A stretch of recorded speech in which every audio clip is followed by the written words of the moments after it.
Hello guys, ഇന്ന് നമ്മൾ ചെയ്യുന്നത് ഒരു പൊതിച്ചോറാണ്. അതിനുവേണ്ടി ആദ്യം നമുക്ക് ഒരു പേപ്പർ എടുക്കാം, ഒരു ഇല വിരിക്കാം. ഇവിടെ ഞാൻ ഉപയോഗിച്ചിരിക്കുന്നത് പൊന്നിയരിയാണ്, വൈറ്റ് റൈസാണ്.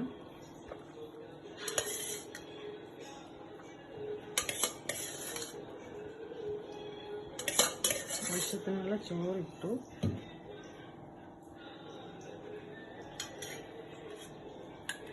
നമുക്കിതിലേക്ക് ഫിഷ് ഫ്രൈ വയ്ക്കാം.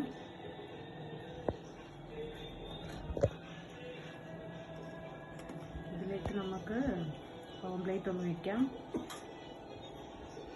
പിന്നെ നമുക്ക് എല്ലാവർക്കും ഫേവറേറ്റ് ആയിട്ടുള്ള ചമ്മന്തി,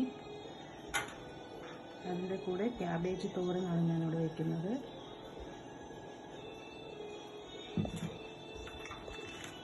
അപ്പം നമുക്ക് പാക്ക് ചെയ്യാം. ഇതൊരു സിമ്പിളായിട്ടുള്ള ഒരു പൊതിച്ചോറാണ്.